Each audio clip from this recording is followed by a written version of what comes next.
Okay, let's get into this. Premier League fans, big match coming up May 3rd, 2025. Leicester City versus Southampton. At the King Power Stadium, yeah. Now, we're not just, throwing darts at a board here. No guesswork involved. We've got this really interesting report. It's from the Gambler's Ruin Project. And their smart bet AI technology.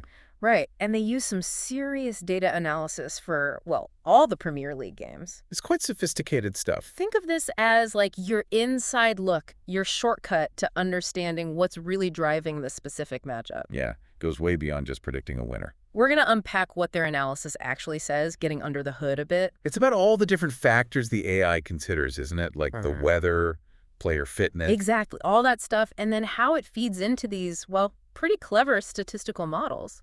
And machine learning, too. It shows you how complex even one football match can be. Totally. So they pull in data on, expected weather in Leicester. Team form, obviously. Yeah. Yep. Injury lists, who's banned, and then run it all through different predictive models. Multiple angles. So forget just guessing a scoreline. We're aiming for a much smarter, data-driven view here. Let's start with the basics, then. The conditions. Good idea. Yeah. What's the weather forecast looking like for Leicester that Saturday afternoon? Kickoff's around 2 p.m. UTC? Well, the report suggests pretty decent conditions, actually. Mostly sunny skies. Oh, nice. Yeah, they even noted a little cloud symbol. Temperature-wise, probably around 16, maybe 17 degrees Celsius. Okay. Though it might feel a touch cooler, say 14 degrees. And rain, always a factor in England. Very low chance, apparently. Just 10%. So likely dry. Good. Good. What about wind? Can that play a part? It can, yeah. The report mentions wind coming mainly from the northeast to east-northeast. Okay. And it might pick up a little during the afternoon. Speeds around 13 miles per hour, maybe gusting higher. Dusting up to. Up to 24 mile per hour, potentially. Yeah. But visibility is listed as very good. Right. So overall, conditions sound pretty good for football. No major weather issues expected. Seems that way. Pretty standard conditions.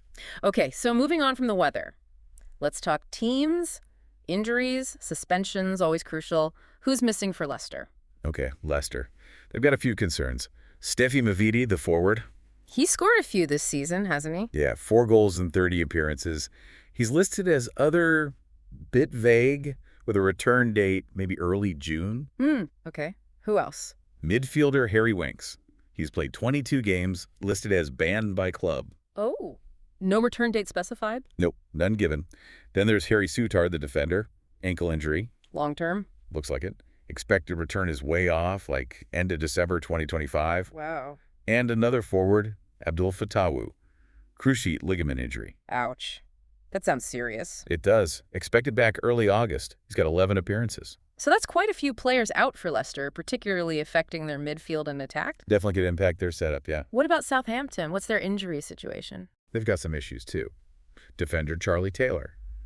He's actually listed twice, strangely. Hip injury, right. Yeah, hip injury, no return date given. Made 7 appearances. And Ryan Fraser. Midfielder.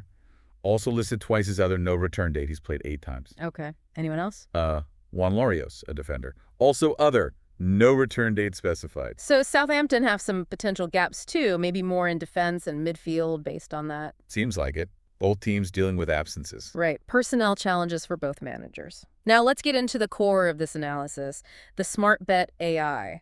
This isn't just a simple predictor, is it? No, definitely not. It uses what they call a hybrid approach, which is quite interesting. Hybrid, meaning? Well, for predicting the number of goals, they lean on statistical methods, specifically Poisson regression. Okay, Poisson for goals. But for the actual match outcome, home win, draw, away win, Yeah. they use machine learning algorithms. Ah, okay. Like what sort of algorithms? Things like random forest, XG boost, and even a neural network and MLP. So different tools for different jobs. Exactly. It's like getting opinions from specialists using different techniques to analyze the game. Okay, Poisson regression, XG boost. Sounds complex. Can we break down what kind of information these models are actually fed? What are they looking at? Sure. They digest a whole range of data points. For the goal predictions using those Poisson models. You said they bootstrap? What's that? Yeah. Bootstrapping basically means they run the model many times with slightly different data samples. It gives a better sense of the uncertainty and a range of likely goal counts, like confidence intervals. Got it. So what else goes in? Dynamic ELO ratings, that's a key one. It measures team strength based on past results, constantly updated. Okay, like a power ranking. Exactly. Then there's recent form, often measured as points per game, expected goals, or XG. Which measures chance quality. Precisely. Home or away advantage, injury counts, like we just discussed, goal efficiency, so how well teams convert chances. And even betting odds. Yes, market odds are factored in too. For the machine learning models predicting the result, they also use techniques like Smoten. Smoke. It helps deal with imbalanced data. Like draws happen less often than wins, so Smoten helps the model learn from fewer examples. Right. Makes sense. And they fine-tune the models using something called grid search to get the best possible settings. They even mentioned fuzzy matching for data accuracy. Wow. Okay, that is thorough. They're Yeah. really trying to cover all the bases. Seems like it. Lots of number crunching. Let's dive a bit deeper into these specific models then. First, that ELO rating.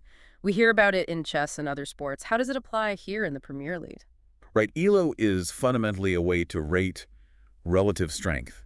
In the EPL context, teams usually start at a baseline, say 1,500 points. Okay. After every match, points are exchanged. Win, you gain points. Lose, you lose points. The amount depends on the opponent's rating and the result. So beating a higher rated team gets you more points.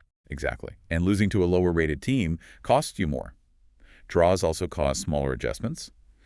There's also a K factor that determines how much weight recent games have. So it reflects how a team's strength is evolving over the season. Precisely. It gives you a dynamic picture of relative strength within the league. Okay, makes sense. So for this specific Leicester versus Southampton game, what are their ELO ratings? According to the report, Leicester City, the home team, has an ELO of 1,376.66. And Southampton? Southampton, away, are at 1,332.20.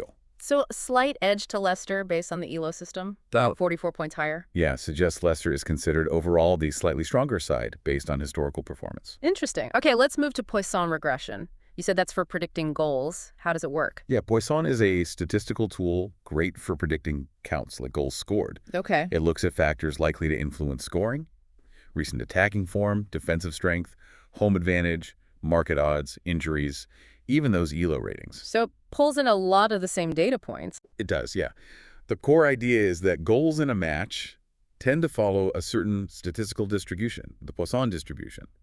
The model uses the input factors to estimate the parameters of that distribution for each team. Giving not just one number, but probabilities for different goal counts. Exactly. It gives you a probability distribution, the likelihood of scoring 0 goals, 1 goal, 2 goals, and so on. So what's the bottom line from the Poisson model for this match? What are the expected goal numbers? Right. The main summary predicts Leicester, home, scoring about 2.80 goals. Okay, nearly 3. And Southampton, away, scoring around 3.46 goals. Wow, that's higher for Southampton. It is. And interestingly, when they did those bootstrap simulations, The one's checking for uncertainty. yeah, the numbers were very close. 2.81 for Leicester, 3.51 for Southampton. So both methods point towards Southampton being expected to score more in this game. That's significant. And you mentioned confidence intervals, the range of possibilities. Yes. The 95% confidence interval from the bootstrapping for Leicester's goals is pretty wide, 0 up to 6 goals. For Southampton, it's even wider, 0 up to 8 goals. So while the average expectation favors Southampton scoring more, there's a huge range of potential outcomes. A 0-0 is possible, a 6-5 is theoretically within that range too. Well, maybe not 6-5 specifically, but it highlights the inherent variability in football, doesn't it?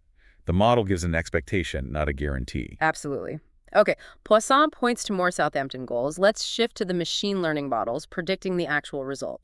First, random forest. What's the idea there? Random forest is what's called an ensemble method.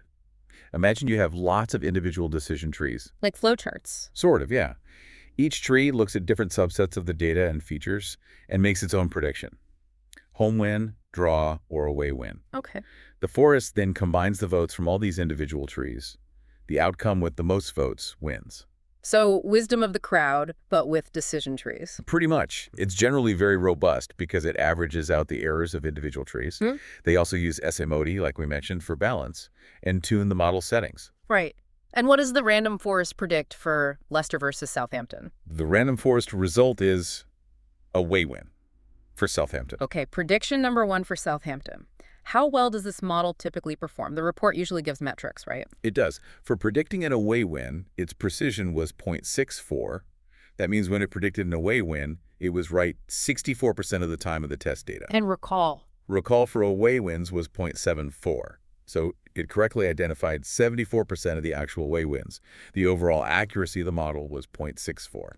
Okay, so Random Forest clearly votes for Southampton. What about XG Boost? You said that's different gradient boosting. Yeah, XGBoost Extreme Gradient Boosting is also an ensemble of trees, but it builds them sequentially. Sequentially, how does that work? Each new tree tries to correct the errors made by the trees built before it.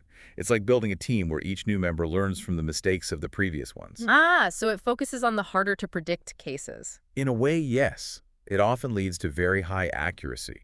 It uses similar features, SMOT, and optimization techniques as the random forest. Okay, and the verdict from XG Boost. XGBoost predicts a home win for Leicester City. Oh, a conflicting result then. Exactly. The report gives its overall accuracy as 0.60. The precision for predicting a home win, likely labeled 2 minutes in their report, is around 0.57, recall 0.62. So one model says away win, the other says home win. And this is getting interesting. What about the third one, the MLP neural network? That sounds like the really advanced one. It is. MLP stands for multi-layer perceptron. It's a type of deep learning model inspired by the structure of the brain with layers of interconnected nodes or neurons. And it can learn complex patterns. Very complex nonlinear relationships in the data, yeah. It gets fed a lot of inputs, team stats, market odds, ELO, maybe even advanced player metrics. And again, they use SMOT and tune it carefully. Standard practice for these models, yes. They optimize the hyperparameters to get the best performance. So the prediction from the neural network, does it break the tie? It does. The MLP neural network also predicts an away win for Southampton. Okay, so that's two models predicting Southampton, one predicting Leicester. What was the MLP's accuracy? Its overall accuracy was lower, actually, at 0.51. For predicting the away win, likely labeled 0, precision was about 0.57, recall 0.59. Right, so a bit of a mixed bag from the machine learning models, but the weight seems slightly towards Southampton, 2 out of 3 models, and the Poisson suggests they'll score more. Correct. Now, to try and synthesize all this, especially the goal predictions, they ran a Monte Carlo simulation. Okay, Monte Carlo, what does that involve? Basically, they simulate the match thousands of times in this case, 10,000 times, using the goal scoring probabilities derived from the Poisson model. So like playing the game 10,000 times on a computer. In essence, yes. It generates a distribution of possible score lines based on those underlying goal probabilities. And what does that tell us? It helps determine the most frequent score lines and calculate the overall probability of a home win, a draw, or an away win, considering the range of possibilities from the goal model. Okay, so what were some of the most common scores in those 10,000 simulations? Well, the report highlights a few. A 2-3 win for Southampton came up most often, about 4.96% of the time. Interesting. Then a 2-2 draw was next at 4.84%. A 1-2 Southampton win was also frequent at 4.69%. There's another 2-2 listed as well. Yeah, slightly lower probability at 4.29%. It just shows that scoreline popped up quite a bit in the simulations. Small variations are normal in these simulations. So high-scoring games seem quite likely according to this. What about the overall win-draw-lose probabilities from the Monte Carlo? Okay, summing up all 10,000 simulations, Leicester home win probability came out at 31.66%. Okay, less than a third. The probability of a draw was 16.35%. Quite low. And the Southampton away win probability was 51.99%. Over 50%. So the Monte Carlo, based on the Poisson goal rates, strongly favors a Southampton victory. That's the conclusion from the simulation, yes. Right, let's pull this all together. We have Leicester with a slightly higher ELO rating, the long-term strength measure. Yep. Suggests they're marginally the better team historically. But the Poisson models predict Southampton will score significantly more goals on average. Almost 0.7 goals more, based on the bootstrap numbers. Then the machine learning, Random Forest, and the neural network predict an away win for Southampton. While XGBoost goes the other way, predicting a home win for Leicester. And finally, the Monte Carlo simulation, synthesizing the goal probabilities, gives Southampton just over a 50% chance of winning compared to about 32% for Leicester. It's quite a mix, but the overall tilt seems to be toward Southampton, especially from models focused on goal expectancy and outcome probability for this match. How might those injuries we discussed earlier feed into this? Leicester missing Mavidi and Fatawu in attack. That almost certainly impacts their predicted goal count, doesn't it? It could explain why the Poisson model expects fewer goals from them compared to Southampton. Yeah, that makes sense. And Southampton's potential defensive or midfield gaps might contribute to the overall higher goal expectancy in the game, perhaps. Potentially, yeah. The models try to account for listed injuries, but the actual impact on game day is always the unknown variable. It shows how underlying data, like who's fit, directly influences the model outputs. So looking at everything, while Leicester has that slightly higher historical rating, the more dynamic models, the goal predictions, and the overall simulation lean towards Southampton having the edge in this particular fixture. That seems to be the main takeaway from the AI's analysis. But, crucially, It's all probabilities, right? Nothing is guaranteed in football. exactly, no model can predict the future with certainty. A moment of brilliance, a mistake, a red card, none of that is perfectly predictable. But the smart bet AI analysis gives us a really comprehensive data-driven perspective, considering so many different angles. Absolutely. There's a much deeper understanding than just looking at the league table or recent scores. Well, this has been a fantastic deep dive into the data behind Leicester City versus Southampton. Really shows the layers involved. It's fascinating stuff. So, here's a thought to leave you, the listener, with. We have Leicester's slightly better ELO rating versus these stronger indicators for Southampton from several models, especially regarding goals. What single factor do you think will actually be the most decisive come match day? Is it those injuries finally catching up with Leicester? Is it Southampton's predicted attacking threat? Or will Leicester's home advantage and slightly higher rating hold sway? Good questions. And if you found this interesting, maybe explore some of these concepts. Further ELO ratings, Poisson, regression, different machine learning algorithms in sports. There's a whole world to it. It really underlines the value of looking beyond just the surface level predictions and appreciating the complexity of the analysis. Absolutely. A lot goes into understanding even one game of football.